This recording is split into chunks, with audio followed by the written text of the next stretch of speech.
हल्ला बोल भाई हल्ला बोल भाई हल्ला बोल भाई हल्ला बोल हल्ला बोल भाई हल्ला बोल भाई हल्ला बोल भाई हल्ला बोल।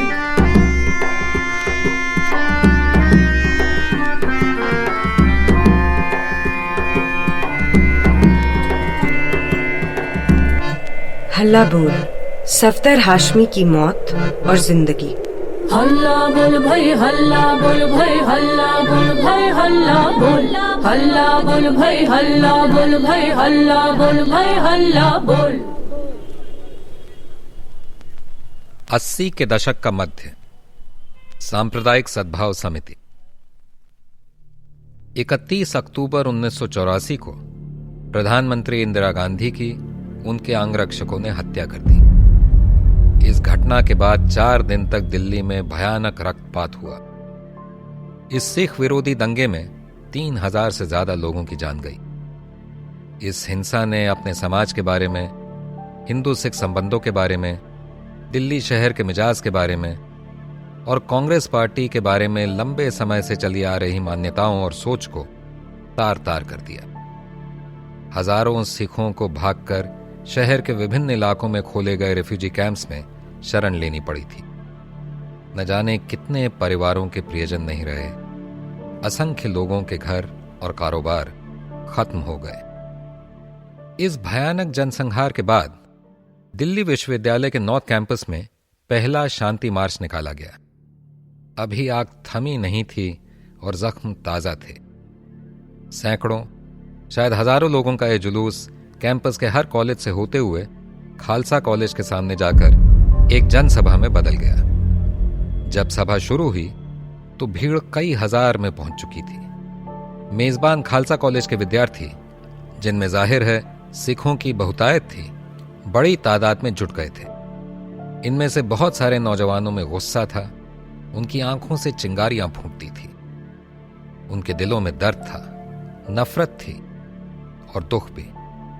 प्रतिशोध की आवाजें हवा में हर तरफ सुनाई पड़ रही थी।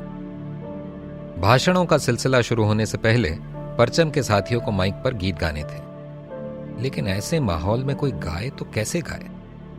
विद्यार्थियों में जबरदस्त रोष था। उनका सबसे ज्यादा गुस्सा पुलिस वालों की विशाल टुकड़ी की तरफ था। सब जानते थे कि बीते कुछ दिनों के दौरान दिल्ली पर जो तबाही बरपा हुई है, जो खून बहा है, उसमें पुलिस की बड़े हद तक मिली भगत थी। विद्यार्थी इस बात से अनजान हो, यह तो हो ही नहीं सकता था। स्थिति नाजुक होती जा रही थी। शांति जुलूस के आयोजक इस बात को लेकर चिंतित थे कि हालात किसी भी क्षण बेकाबू हो सकते हैं। उस वक्त परचम की सबसे युवा सदस्य सुमंगला दामोदरन थी। कद में नाटी, दुबली पतली सुमंगला तब फर्स्ट ईयर में पढ़ती थी।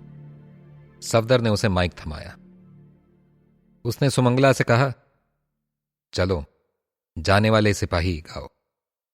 यह 40 के दशक में कम्युनिस्ट कवि मखदूम मोहिउद्दीन द्वारा लिखा गया गीत है, जो युद्ध की विभीषिका के खिलाफ लिखा गया था। 60 के दशक में हिंदी फिल्म उसने कहा था के लिए सलील चौधरी ने इसे संगीत में बांधा था। अभी तक परचम केवल समूह गान गाया करता था। यह परचम का पहला सोलो गीत था और इससे पहले उन्होंने कभी इसे परफॉर्म नहीं किया था। सुमंगला नर्वस थी। सफदर ने उसके कंधे पर हाथ रखा, झुका और उसके कान में बोला, सुमी गाओ, घबराओ मत, बस गाओ। सुमंगला एक पल हिचकिचाई। सफदर उसके ठीक पीछे खड़ा था। जाने वाले सिपाही से पूछो, कहाँ जा रहा है? जाने वाले सिपाही से पूछो, वो कहाँ जा रहा है? कौन दुखिया है जो गा रही है, भूखे बच्चों को बहला रही है।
पूछो कहाँ जा रहा है।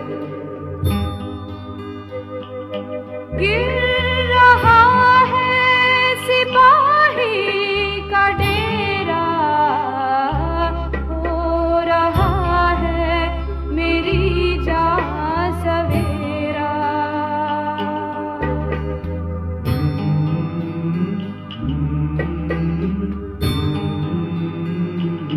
ऐ वतन छोड़ कर जाने वाले, खुल गया इनकलाबी फरेरा। सुमंगला की आवाज में शहद भी था, फौलाद भी। वो आवाज उसके भीतर किसी गहरे कोने से आ रही थी। आवाज की वो भरावट सुमंगला की छरहरी काया से मेल नहीं खाती थी। सर्दीली रात में ठिठुरते बदन पर कोई जैसे कंबल उड़ा दे। उस गीत ने उस दिन वही काम किया। भीड़ की हलचल थम गई। जैसे जैसे उसका गीत गूंजता गया, सारे गुस्साए लड़के लड़कियां मानो एक मोह में खो गए। कुछ था उनके भीतर जिसको इस आवाज ने झंकार दिया था।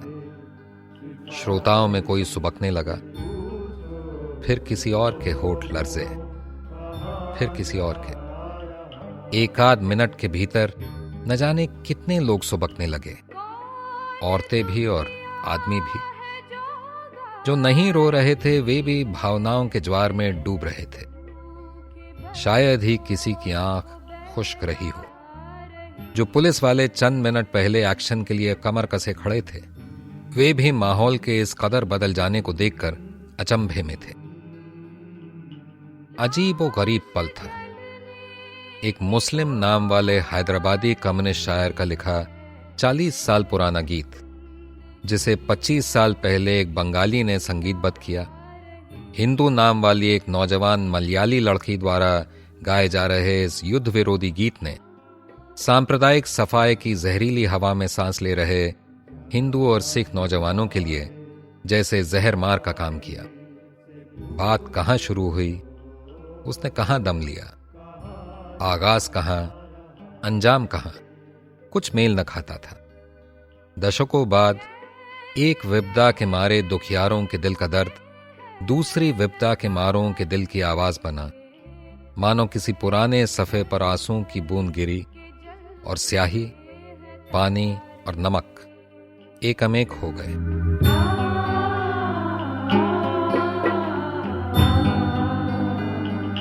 जाने वाले सिपाही से पूछो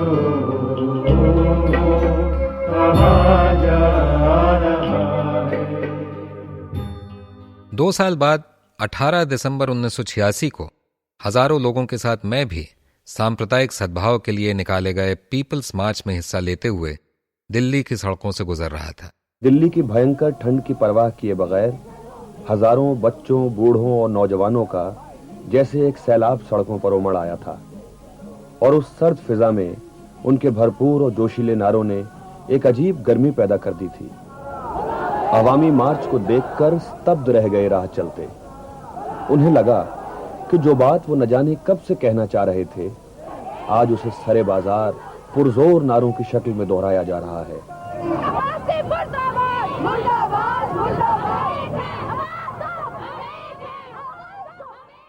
मैं अपने ग्रेजुएशन के दूसरे साल में था और एसएफआई के हाशियाई दायरों में थोड़ा बहुत दिखाई पड़ जाता था।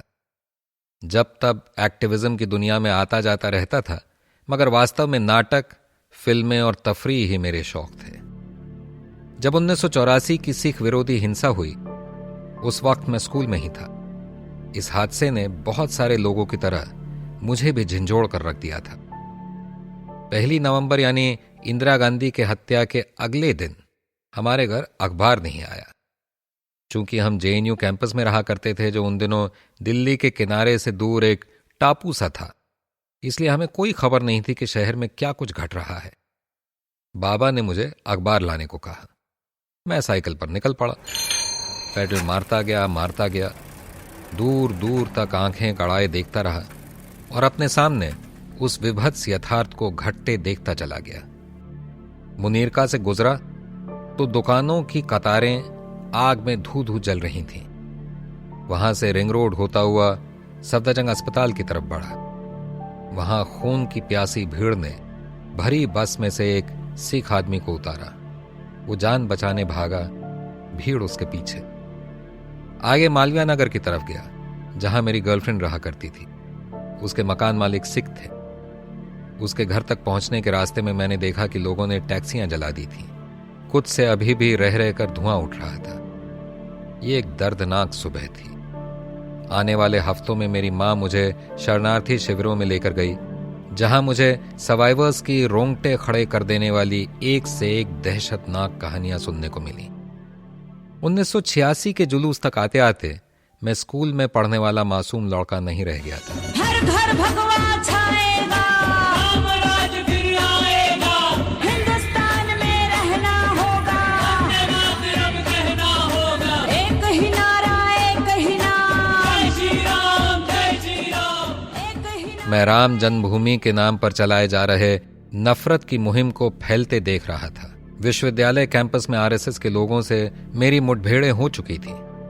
इसके बावजूद मैं ये देखकर हैरान था कि सांप्रदायिक सद्भाव जुलूस में कितने लोग उमड़ पड़े थे। 30,000 से भी ज्यादा। ये सब स्वतःस्फूर्त नहीं था। इस जुलूस में तकरीबन 1/3 लोग मजदूर थे, मुख्य रूप से सीटू के लोग थे। इस किताब के लिए शोध करते हुए मुझे जुलूस की तैयारियों का व्यापक अंदाजा हुआ। जुलूस का आह्वान करने वाली सांप्रदायिक सद्भाव समिति का गठन 6 अप्रैल 1986 को दिल्ली के कुछ प्रमुख नागरिकों की पहल पर किया गया था। उनके पीछे माकपा की सांगठनिक मदद और समर्थन था। 6 महीनों तक इस कमेटी ने पूरे शहर में मोहल्लों के स्तर पर सभाएं आयोजित की। अक्टूबर में सांप्रदायिकता के खिलाफ एक कन्वेंशन का आयोजन किया। फिर नवंबर के मध्य से 1 महीने का सुनियोजित अभियान चलाया गया। कमेटी ने 20 से ज्यादा बड़ी जनसभाएं और 150 से ज्यादा नुक्कड़ सभाएं और पदयात्राएं आयोजित की। स्कूलों, कॉलेजों और दफ्तरों में मीटिंगें बुलाई। हम इसी नारे को लेकर के चले हैं कि जिसकी धर्म के नाम पर, मजहब के नाम पर सेनाएं बन रही हैं, जो फिरकापरस्ती का जहर फैला रही हैं, ये इंसान को इंसान नहीं जानवर बना देंगी और हिंदुस्तान को एक नहीं रहने देंगी, तोड़ देंगी हिंदुस्तान को। अगर हमें अपने आप को बचाना है, अपने वकार को बचाना है, हिंदुस्तान को बनाना है और इंसान की जिंदगी जीना है, तो हमें इन सेनाओं का मुकाबला करना होगा। सांप्रदायिक सद्भाव समिति ये जिम्मेदारी लेकर के चली है कि हम दिल्ली के अंदर दंगे नहीं होने देंगे, ऐसे हालात पैदा कर दे। उग्रवादियों का जवाब ये धार्मिक सेनाएं नहीं हो सकती। उग्रवादियों का सबसे करारा जवाब है कि उनकी उस साजिश को फेल किया जाए जिसके आधार पर वो जनता को तोड़ना चाहते हैं, जनता में फूट डालना चाहते हैं, और वो जवाब है जनता की एकता। कमेटी का लोगो था एक दूसरे को थामे 3 हाथों वाली एक तस्वीर। इसके छपे हुए 20,000 बिल्ले बेचे गए, 10 लाख से ज्यादा पर्चे बांटे। शहर की 4 प्रमुख जबानों हिंदी, उर्दू, पंजाबी और अंग्रेजी में 40,000 से ज्यादा पोस्टर चिपकाए थे। कमेटी ने MS सत्यू की क्लासिक फिल्म गरम हवा की कम से कम 15 जगह स्क्रीनिंग की और न जाने कितनी जगहों पर परचम के साथियों ने गीत गाए। 39 स्कूलों से लगभग 1,000 बच्चों ने पेंटिंग स्पर्धा में हिस्सा लिया था। कई प्रख्यात कलाकारों ने पोस्टर मेकिंग कार्यशाला में हिस्सा लिया था और 80 से ज्यादा चोटी के कलाकारों ने अभियान के लिए पैसा जुटाने के वास्ते अपनी कलाकृतियां चंदे के तौर पर दी। इन कलाकृतियों की मंडी हाउस स्थित रविंद्र भवन के लॉन में नीलामी की गई। मुझे याद है कि शुरुआत में I.K. गुजराल इस नीलामी का संचालन कर रहे थे। फिर कृष्ण खन्ना ने बागडोर संभाली। नीलामी ने असली जोर तब पकड़ा जब रोमेश थापर ने माइक संभाला। उनकी गर्मजोशी और सेंस ऑफ ह्यूमर ने माहौल जमा दिया। वो अपने दोस्तों, परिचितों को उनकी उम्मीद से ज्यादा बोली लगाने के लिए उकसाते और ऐसा न होने पर उन्हें शर्मसार करते। उद्देश्य नेक था, सो कौन बुरा मानता। इस नीलामी के लिए अपनी कलाकृति देने वाले कलाकारों में अंजलि इला मेनन, अर्पणा कौर, अर्पिता सिंह, BC सान्याल, GR संतोष, जतिन दास, जोगेन चौधरी, लतिका कट, M.F. हुसैन, माधवी पारेख, मंजीत बावा, रघु राय, रुमाना हुसैन, शंको चौधरी और विवान सुंदरम जैसे बड़े बड़े कलाकार शामिल थे। इस नीलामी से तकरीबन 2,40,000 रुपए की रकम जमा हुई, जो जमाने के हिसाब से एक अच्छी खासी रकम थी। शायद दिल्ली में पहला मौका था जब कलाकारों ने किसी राजनीतिक उद्देश्य के लिए अपनी कलाकृतियां दान में दी हों। जुलूस के ब्रोशर में भारत के राष्ट्रपति ज्ञानी जैल सिंह, सर्वोच्च न्यायालय के मुख्य न्यायाधीश P.N. भगवती और दिल्ली विश्वविद्यालय, जवाहरलाल नेहरू विश्वविद्यालय और जामिया मिलिया विश्वविद्यालय के कुलपतियों की तरफ से शुभकामना और सद्भाव के संदेश छापे गए थे। अनुमान लगाया जाता है कि इस विशाल कोशिश के माध्यम से कमेटी ने कम से कम 15 लाख लोगों से संपर्क किया था। सफ्तर सांप्रदायिक सद्भाव समिति का संभवतः सबसे युवा सदस्य था। उसने खुद को सांगठनिक कामों में पूरी तरह झोंक रखा था। अब उसके पास प्रेस में, कलाकारों के बीच, बुद्धिजीवियों में असंख्य परिचित और दोस्त बन चुके थे और वो सांप्रदायिक सद्भाव का संदेश फैलाने के लिए इन सबको अपने साथ लेकर चल रहा था। उसके पास युवा डॉक्टरों का भी एक समूह था। उसने उन्हें जुलूस के दौरान मेडिकल कैंप लगाने के लिए प्रेरित किया। इस अभियान के लिए जन्म ने एक नया नाटक तैयार किया था। किडनैपिंग यानी क्या अपहरण? हाँ। किसका अपहरण? इनके भाईचारे का। ओह, ये तो बड़ी सीरियस बात है जमूरे। मैं हूँ भाईचारा, हिंदुस्तान की एकता का रखवाला। जब तक मैं जिंदा हूँ तुम्हें नफरत के शोले नहीं भड़काने दूंगा। अच्छा? हाँ, न हिंदू राष्ट्र न खालिस्तान, एक रहेगा हिंदुस्तान। न हिंदू राष्ट्र न खालिस्तान, एक रहेगा हिंदुस्तान। एक रहेंगे हिंदुस्तानी, एक रहेगा हिंदुस्तान। एक रहेंगे हिंदुस्तानी, एक रहेगा हिंदुस्तान। दीन धर्म के नाम पे दंगे कोई नहीं कर पाएगा, अब के लड़ाई लाने वाला बच के न जा पाएगा। दीन धर्म के नाम पे दंगे कोई नहीं कर पाएगा, अब के लड़ाई लाने वाला बच के न जाने पाएगा। जो हमको लड़वाएगा मर जाएगा हैवान, जो हमको लड़वाएगा मर जाएगा हैवान। न हिंदू राष्ट्र न खालिस्तान, एक रहेगा हिंदुस्तान, एक रहेंगे हिंदुस्तानी।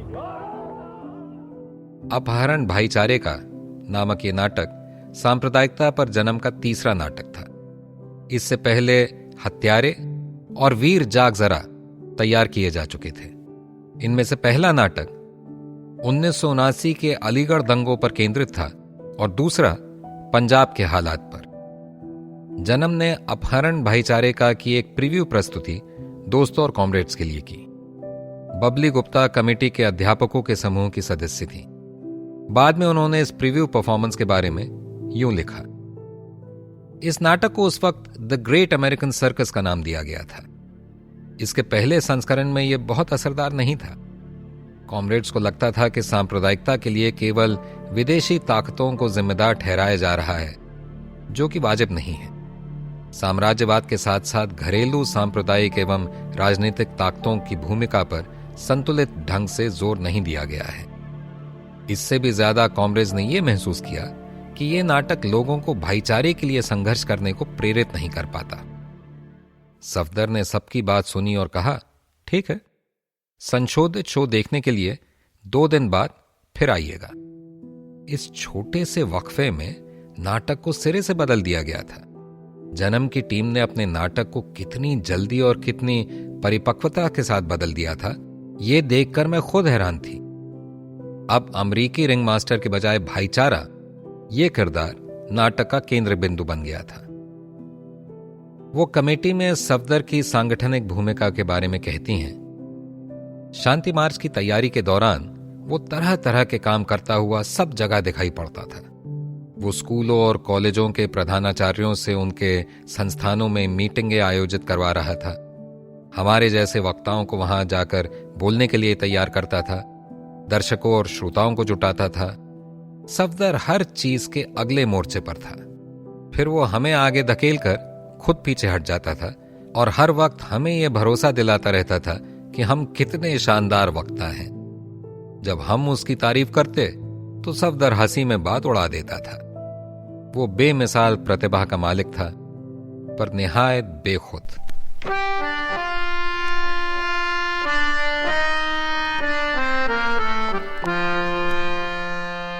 अस्सी के दशक का मध्य, टेलीविजन और डॉक्यूमेंट्रीज।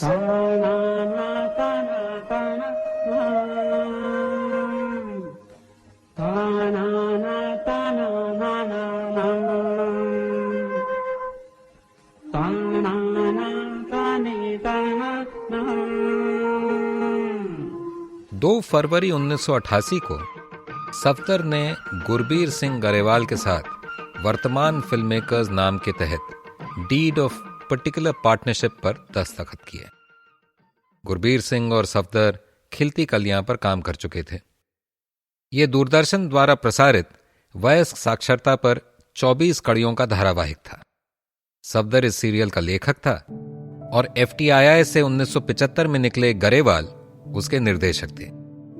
इस प्रक्रिया में दोनों के बीच दोस्ती हुई। पर्टिकुलर पार्टनरशिप एक ऐसी कंपनी होती है जो आप एक खास परियोजना के लिए बनाते हैं।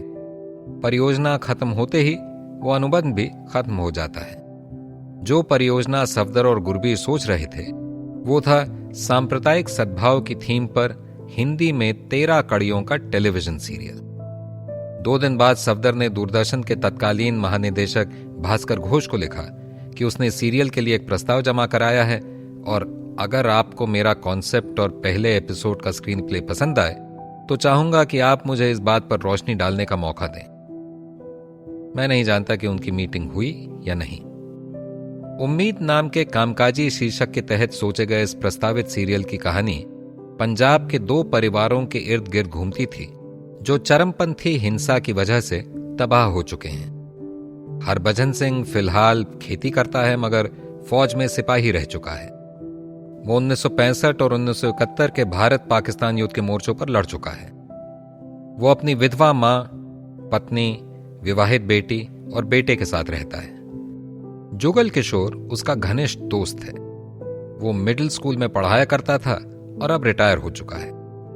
उसकी पत्नी एक प्रशिक्षित दाई है। एक सिख और एक हिंदू, ये दोनों परिवार हर स्तर पर एक दूसरे में गुथे हुए हैं। हरभजन की बेटी को बच्चा होता है तो जुगल किशोर की पत्नी प्रसव कराने जाती है। हरभजन के बेटे और जुगल किशोर की बेटी एक दूसरे से प्रेम करते हैं। 13 एपिसोड के दौरान चरमपंथी हिंसा, हत्याओं, पलायन, हिंदुओं और सिखों में विभाजनकारी राजनीति के फैलाव के चलते इन दोनों परिवारों की नियति एक दूसरे से छिटकने लगती है। इसके बावजूद दोनों परिवारों और उनके समुदायों के बीच जो बुनियादी प्रेम और भाईचारा था वो न केवल कायम रहता है बल्कि और पनपता है। सफदर के कागजात में दूरदर्शन के पास जमा कराए गए इस सीरियल का प्रस्ताव मौजूद है जिसमें कॉन्सेप्ट नोट, सभी 13 एपिसोड के सिनॉप्सिस और पहले एपिसोड का टाइप किया हुआ स्क्रीन प्ले शामिल है। इन कागजों में दूसरे और तीसरे एपिसोड का हस्तलिखित स्क्रीन प्ले भी शामिल है। सफदर के कॉन्सेप्ट नोट में बताया गया है कि यह सीरियल पंजाब के जीवन के सारे आयामों में हिंदुओं और सिखों के गहरे संबंधों को ईमानदारी से दर्ज करेगा, पंजाब तथा अन्य स्थानों पर धर्मनिरपेक्ष मूल्यों के लिए प्रतिबद्ध लोगों के बहादुराना और अदम्य संघर्षों का गौरवगान करेगा, इस समस्या पर सांप्रदायिक रवैये से पैदा होने वाले खतरों पर रोशनी डालेगा। क्या यह खाका बहुत उपदेशात्मक लगता है? शायद है भी, मगर उदारीकरण से पहले के जमाने में टेलीविजन यूं भी उपदेश पर रखी हुआ करता था। इस कहानी में प्रवाह तब पैदा होता है जब हिंदू परिवार को पलायन करके दिल्ली आना पड़ता है और यहां उसका सामना एक हिंदू राष्ट्रवादी प्रॉपर्टी डीलर से होता है। सफदर के कॉन्सेप्ट नोट में इस बात को रेखांकित किया गया है कि यह सीरियल पंजाब के आम लोगों की जिंदगी के सकारात्मक और प्रेरक पहलुओं का कुछ आदर्श रूप पेश करता है। इससे पहले सफदर और गरेवाल ने दूरदर्शन के लिए जिस खिलती कलियां सीरियल पर साथ काम किया था वो वयस्क शिक्षा निदेशालय और यूनिसेफ द्वारा बनवाया गया था। यह सीरियल इसी नाम की एक प्रायोगिक साक्षरता पुस्तिका पर आधारित था और इसे मुख्य रूप से 15 से 35 साल की ग्रामीण महिलाओं को ध्यान में रखकर तैयार किया गया था। इस सीरियल में महिलाओं के सामने आने वाली सामाजिक, आर्थिक और राजनैतिक वंचनाओं और चुनौतियों पर जोर दिया गया था, और इस बहाने लैंगिक असमानताओं पर प्रकाश डाला गया था। कुल मिलाकर सीरियल की धार साक्षरता तक सीमित नहीं थी, बल्कि पितृसत्ता पर भी केंद्रित थी। जमू रे, तेरी बुद्धि कैसे हो गई मंद? क्यों की अकल की सारी बातें इस बोरे में बंद? तो चल मेरे छोरा, खोल दे ज्ञान का बोरा। लेकिन हजूरे आला। खिलती कलियां में सफदर ने हर एपिसोड को मदारी जमूरा सीन के साथ शुरू किया था, मगर परंपरा को पलटते हुए उसने दोनों भूमिकाएं महिलाओं को दी। पढ़ लिख के ही किस्मत को बदल पाएगी औरत, पढ़ लिख के साथ मर भी के चल पाएगी औरत, पढ़ने के हक को पाने की औरत ने है ठानी, औरत की कहानी है ये। हर एपिसोड महिला सशक्तिकरण के गीत के साथ खत्म होता है। एपिसोड का आखिरी फ्रेम किसी औरत के क्लोजअप पर जाकर ठहरता है, जिसके चेहरे पर एक सकारात्मक और आत्मविश्वास का भाव है। यह सीरियल जिस प्रवेशिका पर आधारित था, उसमें और अन्य साक्षरता सामग्री में भी औरतों को मोटे तौर पर सिर्फ गृहिणी और देखभाल करने वाली व्यक्ति के रूप में ही दिखाया जाता था। उनका सर ढका और झुका होता था। इस सीरियल में बिल्कुल अलग रवैया अख्तियार किया गया। इसमें औरतें ताकतवर, सोचने समझने वाली और मर्दों के बराबर दिखाई देती हैं। प्रत्येक किरदार एक विश्वसनीय व्यक्ति का है। सेंटेड द्वारा यूनिसेफ और डायरेक्टरेट ऑफ एडल्ट एजुकेशन के लिए किए गए मूल्यांकन अध्ययन में पाया गया कि नमूना गांव की लड़कियां इन किरदारों को अपनी जिंदगी के ज्यादा नजदीक मानती हैं और उन्हें प्रेरक रोल मॉडल के रूप में देखती हैं। इसके विपरीत अधेड़ उम्र की महिलाओं ने इन किरदारों के मुखर तौर तरीकों और बेबाक संवादों को तो पसंद नहीं किया, मगर उनके जरिए जो मुद्दे उठाए जा रहे थे उनसे अपनी सहमति जताई। यह सीरियल एक सचेत प्रचार प्रक्रिया को शुरू करने में कामयाब रहा, जो कि एक सार्थक बदलाव लाने के लिए लाजमी थी। सफदर ने अलग अलग परिस्थितियों के लिए गीत लिखे। एक गीत एक ऐसी लड़की के बारे में है जिसे घर में हाथ बटाना पड़ता है, जबकि उसके भाई को खेलने की आजादी है। एक गाने में ऐसी महिला है जो कहरे के अक्षरों को याद नहीं रख पाती, और गीत के माध्यम से उसे उन सारी चीजों के बारे में याद दिलाया जाता है जो उसे अपनी रोजमर्रा की जिंदगी में याद रखनी पड़ती हैं। एक गाने में सवर्णों के कुएं से पानी खींचने वाली गैर सवर्ण औरतों की जीत का जश्न मनाया गया है। वयस्क साक्षरता के लिए केवल चौक और ब्लैक बोर्ड इस्तेमाल करने के बजाय प्रत्येक एपिसोड में टहनी, रोटी, मिट्टी, अनाज, लकड़ी आदि सामान्य चीजों का सहारा लिया गया। लेखन के लिए इन चीजों के इस्तेमाल का ख्याल सफदर को माला को अपने टीचिंग मटेरियल तैयार करते देख कर आया होगा। इन सारी चीजों के इस्तेमाल से साक्षरता एक मजेदार गतिविधि दिखाई देने लगती थी, और साक्षरता शिक्षकों के लिए एक इशारा भी था कि वे रचनात्मक और नए तरीके अपनाएं। गांव में महिला समिति के गठन के मौके पर एक कठपुतली शो दिखाया जाता है, जिसमें पति द्वारा छोड़ दी गई महिला को समिति से जोड़कर एक नई ताकत मिलती है। प्रत्येक एपिसोड में सामूहिकता पर, एक दूसरे को ताकत देने पर, अधिकारों को हासिल करने पर और आर्थिक गतिविधियों को खुद संभालने पर जोर दिया गया। अविक घोष लिखते हैं, सर्वेक्षण में बहुत सारी महिलाओं को वयस्क शिक्षा के ये पहलू साक्षरता से भी ज्यादा रोचक लगते थे, और वे अपनी जिंदगी और माहौल में भी इसी तरह की गतिविधियां शुरू करना चाहती थीं। इनमें से कुछ ने सचमुच इस तरह की सामूहिक गतिविधियां शुरू की। वो बच्चे पालती है, साथ में रोटी कमाती है, कड़ी मेहनत के बल पर 4 पैसे घर में लाती है। वो पत्थर तोड़ती है, धूप में सड़कें बनाती है, गगनचुंबी इमारत नींव से ऊपर उठाती है। दिलेर और तेज तर्रार किरदार रचकर, नाटकीय परिस्थितियों को गढ़कर और अपने संवादों और ब्यौरों में हास्य शामिल करके सफदर ने आमतौर पर नीरस दिखाई देने वाले विषय में भी एक अलग चंचलता पैदा की है। वकालत भी वो करती है, मुकदमे भी जताती है, वो पूरे देश को ताजा तरी खबरें सुनाती है। जैसे जैसे सीरियल आगे बढ़ता है, ज्यादातर ग्रामीण महिलाओं के किरदारों में एक आत्मविश्वास और हुनर दिखाई देने लगता है। इनमें से एक है रशीदा बाई, जिसका पति दर्जी है। वो ठाकुर का मुकाबला करने के लिए खुद पर्दे से बाहर निकलती है।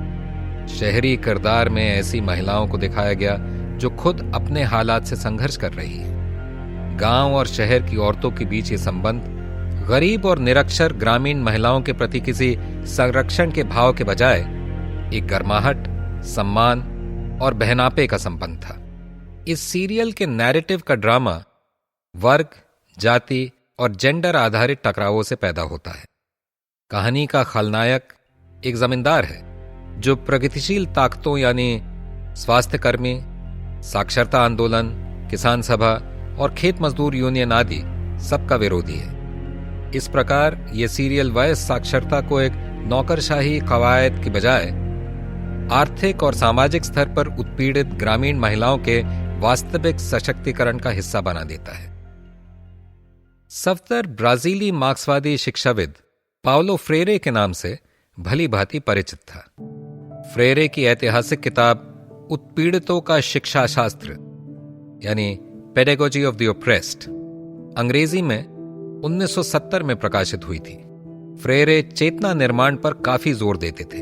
उनकी नजर में चेतना निर्माण ऐसी एक तरफा प्रक्रिया नहीं है जिसमें मध्यम वर्गीय शिक्षक जाकर निरक्षर ग्रामीण या शहरी गरीबों की चेतना निर्मित करते हैं, बल्कि वास्तव में खुद शिक्षक भी इस प्रक्रिया में शिक्षित होता है, क्योंकि इस प्रक्रिया में उसका अपना वस्तुनिष्ठ यथार्थ भी उजागर होता है और उस यथार्थ के अंतर्विरोध नुमाया होते हैं। मसलन मध्य वर्गीय शहरी शिक्षक को हल शब्द पढ़ना और लिखना तो आता है, मगर उसे हल चलाना नहीं आता। दूसरी तरफ एक गरीब किसान है जो ये नहीं जानता कि हल शब्द कैसे पढ़ा या लिखा जाता है, मगर वो हल चलाना अच्छी तरह जानता है और साथ ही उससे जुड़ी असंख्य दूसरी चीजों का ज्ञानी है, जिनमें मिट्टी की किस्म, फसलों के प्रकार, पेड़ पौधे, जीव जंतु, मौसम, स्थानीय भाषा, संबंधित गीत और कहानियां आदि शामिल है। इसलिए फ्रेरे की नजर में सिर्फ मौजूदा ज्ञान का प्रसार ही काफी नहीं है, क्योंकि मौजूदा ज्ञान भी मौजूदा उत्पीड़ित संरचनाओं के भीतर ही पैदा होता है। लिहाजा उत्पीड़न से मुक्त समाज की रचना में हमें नए ज्ञान की रचना के लिए भी कदम उठाने होंगे। इसमें उत्पीड़ित भी ज्ञान सृजन की प्रक्रिया में उतना ही भागी बन जाता है जितना कि उसका शिक्षक होता है। उत्पीड़न की संरचनाओं को उजागर करने से खुद ब खुद उनका रूपांतरण नहीं हो जाएगा। इसके लिए हमें सामाजिक और राजनीतिक आंदोलन की जरूरत होगी और इसके लिए उत्पीड़ितों के संगठन एक अहम रोल अदा करते हैं। रंगमंच में अपने काम, कम्युनिस्ट पार्टी के अपने अनुभवों और पाउलो फ्रेरे के माध्यम से सफदर इस बात को बहुत अच्छी तरह जानता था। इसलिए सफदर के लेखन में जमींदार और ग्रामीण गरीबों का टकराव दुखों और त्रासदियों की कहानी नहीं है, बल्कि सशक्तिकरण और रूपांतरण की कहानी है। इसमें किसान सभा और खेत मजदूर यूनियन गरीबों को संगठित करते हैं। खिलती कलियां के कुछ एपिसोड YouTube पर मौजूद हैं और उनको जरूर देखा जाना चाहिए। इन एपिसोड्स में आप शुरुआती दिनों की सीमा बिस्वास को एक मुख्य किरदार निभाते हुए देख सकेंगे। सरकार और संयुक्त राष्ट्र की एक एजेंसी द्वारा निर्मित और राष्ट्रीय दूरदर्शन पर प्रसारित टेलीविजन शो में किसान सभा जिंदाबाद, खेत मजदूर यूनियन जिंदाबाद जैसे नारों को देखकर आपको भी लुत्फ आएगा। साक्षरता को इस दृष्टि से देखने के मामले में सफदर अकेला नहीं था। 80 के दशक में साक्षरता के काम से जुड़े ज्यादातर वामपंथी रैडिकल कार्यकर्ता मानते थे कि यह जेंडर आधारित शोषण और पितृसत्ता के खिलाफ संघर्ष का हिस्सा है। ये अंधविश्वास और प्रतिगामी सामाजिक तौर तरीकों के विरोध, सामंतवाद और जाति के विरोध, तर्कशीलता और वैज्ञानिक सोच के विकास और एक न्यायपूर्ण और समतापरक समाज की रचना की परियोजना का हिस्सा है। यहां मैं एक छोटा सा निजी अनुभव भी जोड़ सकता हूं। खिलती कलियां में मुझे एक भूमिहीन मजदूर कलुआ की भूमिका अदा करनी थी। ये किरदार पहले एपिसोड के आखिर में दिखाई देता है और बाद के एपिसोड्स में इसे विकसित होना था। इस किरदार में प्रेम प्रसंग का कोण भी शामिल था। अगर आप इस एपिसोड को YouTube पर देखें तो लॉन्ग शॉट में फिल्माया गया एक छोटा सा दृश्य दिखाई देता है जिसमें कलुआ यानी मैं, और यह पर्दे पर मैं अपने पहले रोल में था, कि पीठ रोशनी की तरफ है। उस शॉट में मैं खुद भी अपने आप को नहीं पहचान सकता। वजह, जब यह दृश्य फिल्माया गया तो मैं हकलाता रहा और सिर्फ हकलाता रहा। सफदर ने हर जुगत भिड़ाई, मगर मैं अपनी 2 लाइनें बोल नहीं पाया। इस चक्कर में शूटिंग के कुछ घंटे मेरी वजह से बर्बाद हुए। आखिरकार गरेवाल ने तय किया कि एक लॉन्ग शॉट में पीछे की तरफ से रोशनी डाली जाए और मेरी लाइन अलग से रिकॉर्ड कर ली जाए। बाद के एपिसोड से इस किरदार को ही हटा दिया गया। जब मैंने पूछा तो सफदर ने कभी नहीं माना कि यह किरदार मेरी वजह से काटा गया था। उसने मासूमियत भरा जवाब दिया, अरे नहीं यार, वो कहानी बदल गई। हमें लगा कि प्रेम प्रसंग वाला कोण निकाल देना ही ठीक रहेगा। मैंने भी इस बात पर मासूमियत से यकीन कर लेना ही बेहतर समझा। सफदर की सभी रचनाओं में शायद सबसे लोकप्रिय रचना पढ़ना लिखना सीखो ही मानी जाएगी। पढ़ना लिखना सीखो ओ मेहनत करने वालों, पढ़ना लिखना सीखो ओ मेहनत करने वालों, ओ बोझा ढोने वालों, ओ भूख से मरने वालों, पढ़ना लिखना सीखो ओ मेहनत करने वालों। अविक घोष का कहना है कि यह गाना राष्ट्रीय साक्षरता मिशन के लिए लिखा गया था, मगर माला बताती है कि सफदर ने इसे अलग से लिखा था, शायद खिलती कलियां लिखने के दौरान, या बिना किसी उद्देश्य के लिखकर छोड़ दिया हो। जो भी हो, यह गीत राष्ट्रीय साक्षरता मिशन की पहचान, उसका गान बन गया, तमाम जगह लोकप्रिय हुआ और कई भाषाओं में उसके अनुवाद हुए। इसकी पंक्तियों में भी पाउलो फ्रेरे की नसीहत शामिल है। पढ़ना लिखना सीखो ओ मेहनत करने वालों, पढ़ना लिखना सीखो ओ भूख से मरने वालों। यह गीत बर्तोल्ट ब्रेख्ट के नाटक द मदर में इस्तेमाल किए गए इन प्रेज ऑफ लर्निंग, सीखने का गौरव, गीत पर आधारित था। इस गीत को न केवल समूचे हिंदी भाषी इलाके में साक्षरता मिशन के कार्यक्रमों के तहत पढ़ाया और गाया जाने लगा, बल्कि इसको दूरदर्शन पर भी प्रसारित किया गया, जिससे इसको सुनने और जानने वालों की तादाद करोड़ों में पहुंची। ये गीत परंपरागत ऊंच नीच को चुनौती देता है। ये बात इस तथ्य से उजागर होती है कि इस पर कई तरह की आपत्तियां उठाई गईं। ये आपत्तियां कहने को तो कुछ दर्शकों की तरफ से थीं, मगर निश्चित रूप से ये वयस्क शिक्षा निदेशालय के कुछ ऐसे अधिकारियों की तरफ से रही होंगी जिनकी राय में ओ भूख से मरने वालों पंक्ति भूखमरी खत्म करने के बारे में सरकारी दावे को चुनौती देती लग रही थी। मेरा ख्याल है कि इस गीत का एक और संस्करण भी प्रसारित किया गया था, जिसमें यह पंक्ति हटाकर केवल पहली ही पंक्ति को दोहरा दिया गया था।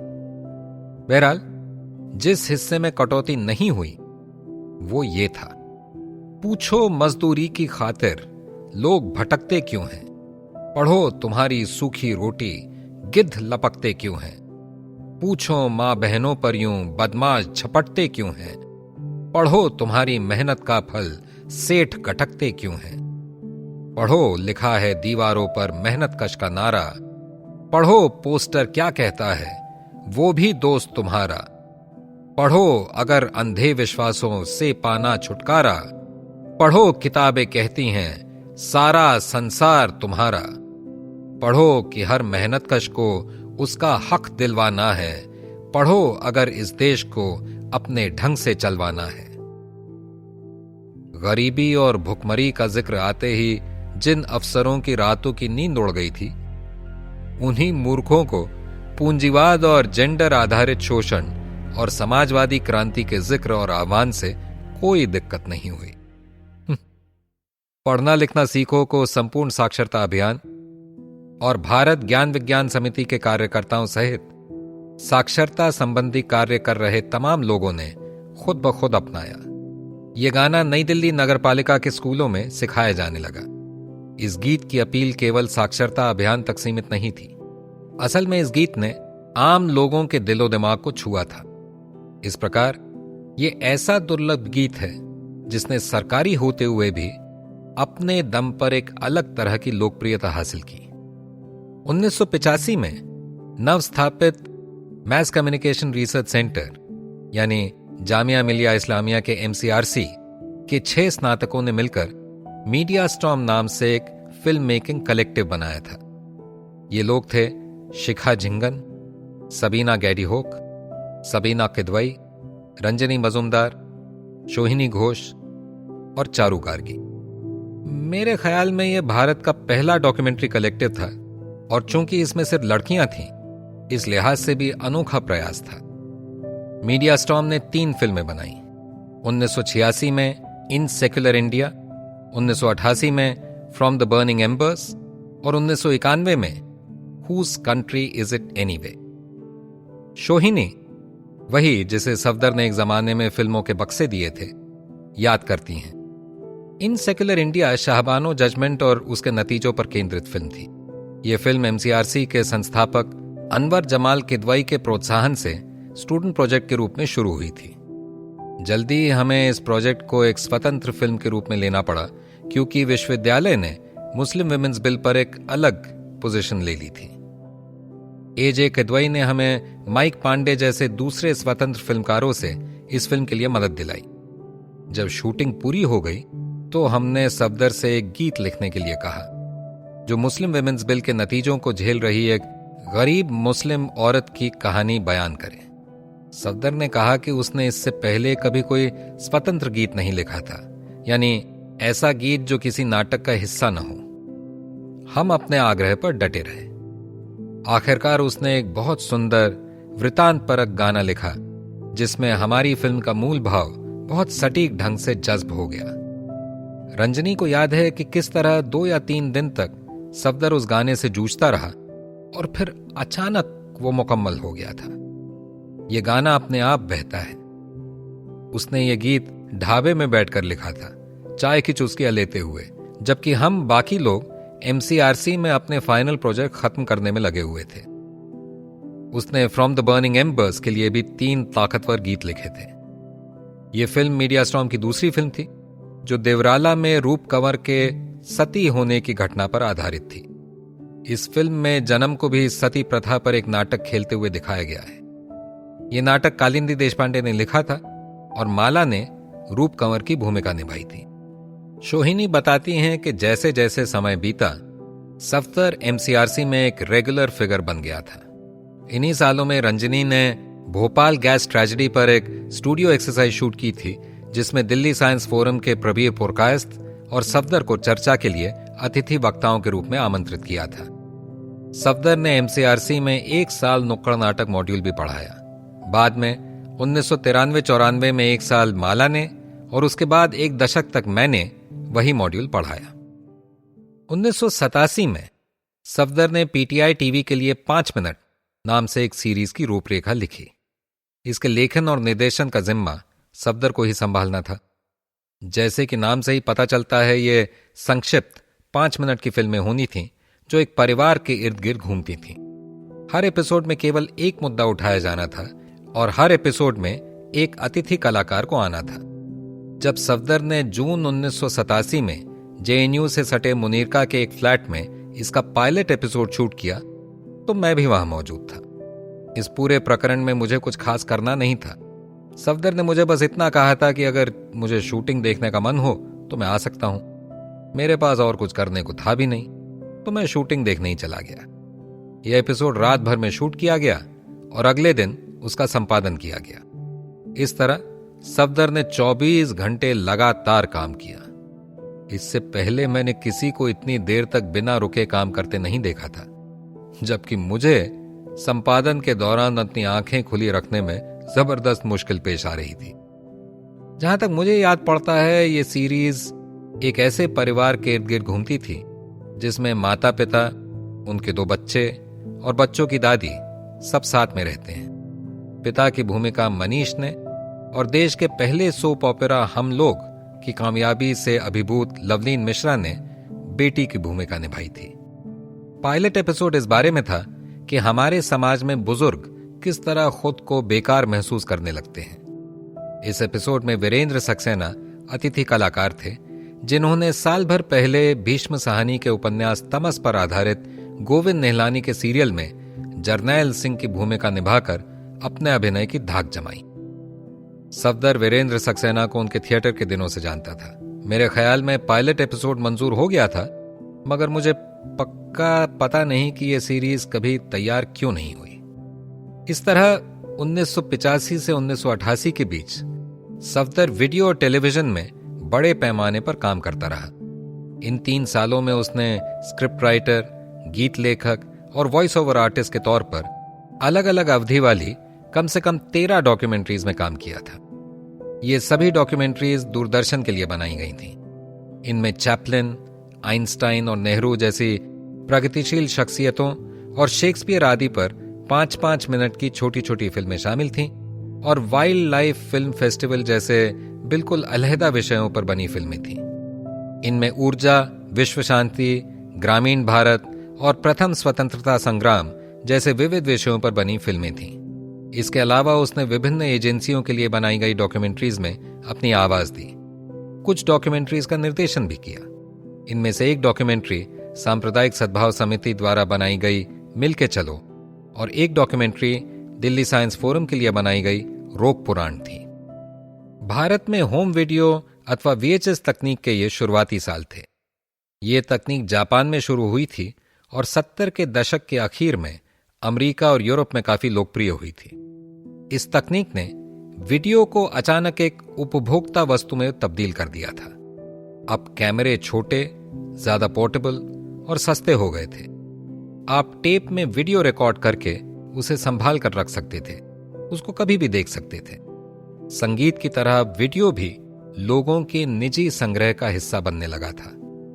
जिस तरह इप्टा की शुरुआती पीढ़ी के बड़े बड़े दिग्गज ज्यादा से ज्यादा लोगों तक पहुंचने की उम्मीद में बंबई के फिल्म उद्योग की तरफ निकल गए थे, उसी तरह सफदर का मानना था कि वामपंथी सांस्कृतिक कार्यकर्ताओं को तकनीक के धरातल पर आने वाले बदलावों को अपनाना चाहिए और नए रूपों व तरीकों में काम करना सीखना चाहिए। ये एक मजदूर वर्गीय बस्ती में सांस्कृतिक केंद्र स्थापित करने के उसके सपने का मूल बिंदु था, जिस पर हम आगे फिर लौटेंगे।